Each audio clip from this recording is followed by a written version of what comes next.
Hindi na kailangan ng gitarista. Tapos try natin yung parang preamp, sikat na preamp to, parang sans amp type. Try natin. Hindi masyadong ma-overdrive to, pero may character di ba niya. Woo!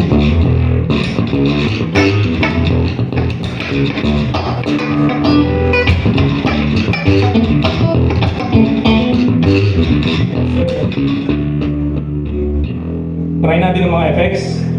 So sa FX1, Ottawa. Sige nga, testing natin.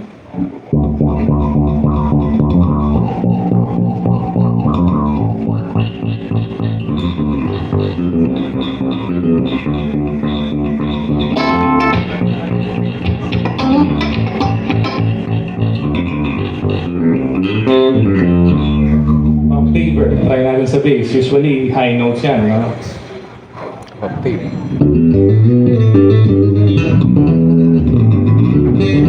Parang i-osha yan Sarap. Again, sa Boss Katana may 2 effects. Pwede yung in tandem or kahit pa isa-isa lang. Usually pag bass effects, okay din yung maraming effects pero usually basic effects. Drive, compressor, EQ, chorus, no? Try natin. Kung makikita nyo yung mga effect selection, sing na sing ng Boss Katana natin, ng pang-guitar. Chorus siguro, taas ko lang yung rate, tsaka yung low level, malamig din dapat.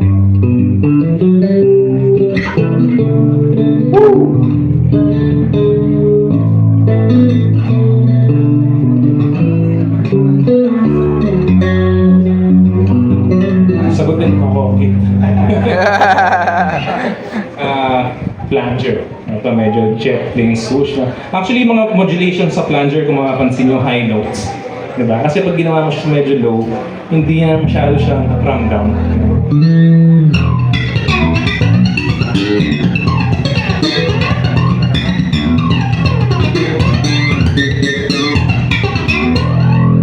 Lagyan natin ng drive yun.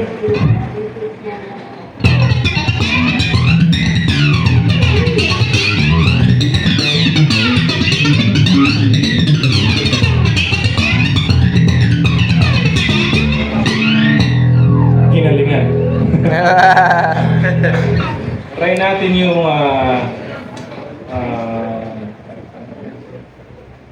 humanizer. Basic simple notes lang.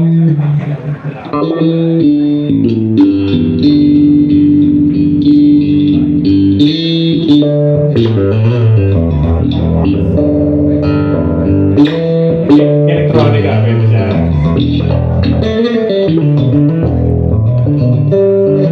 Ito, bass set. Try natin kung nandun lang.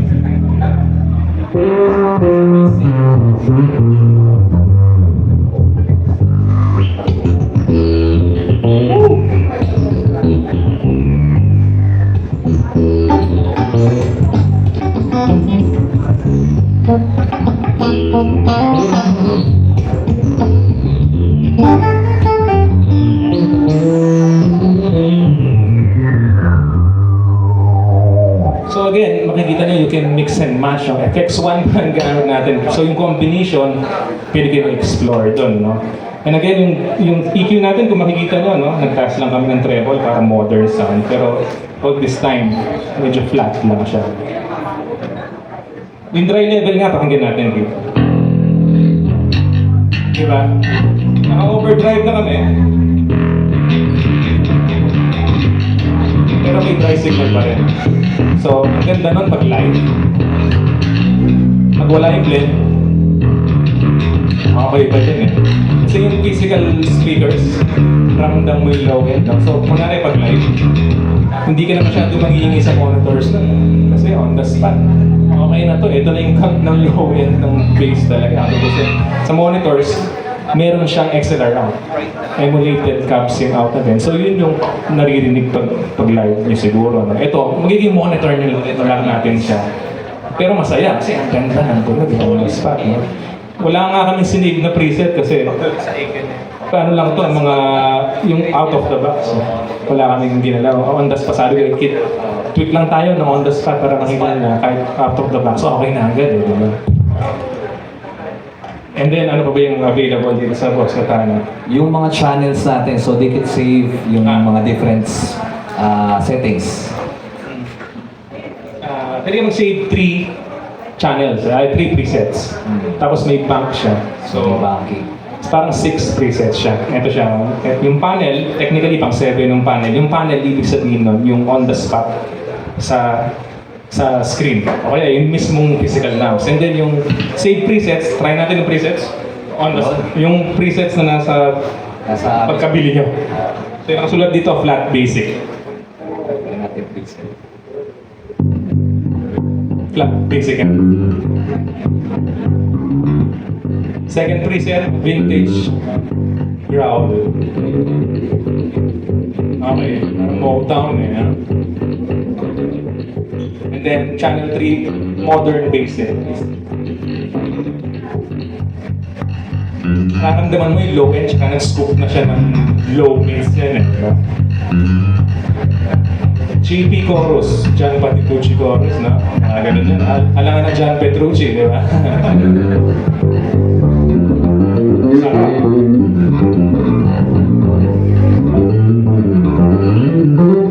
Octave and wah.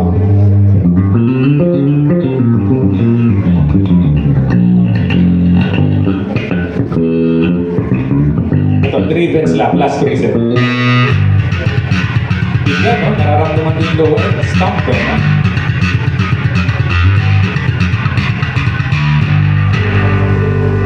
Again, sa Boss Katana, meron din siyang live sets. Ngayon, wala naman kasi kakambuas lang namin. No? So, pwede kayo mag-save dyan ng any preset nyo.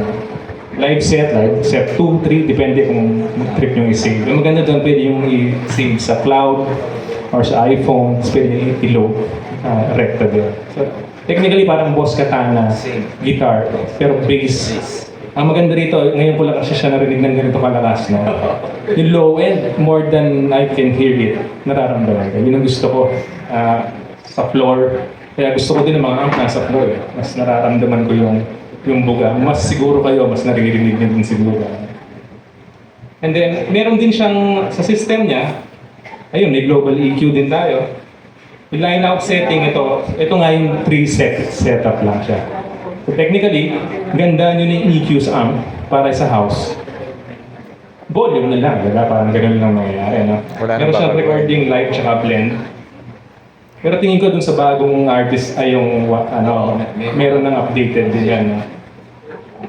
And then USB setting, power amp setting. Yun, may air fill din siya, no? And then, basically, same na same. Mas basic nga siya, kung tutusin. Yung marami kasi sa guitar, ito mas simple. Oo, mas simple. Pero si Kit, mayabang siya, may ME90T pa siya. So again, pag nagsasaksak tayo sa mga sa amp, no, better kung flat settings. Kasi, kunwari yung ME90B, may preamp na yan.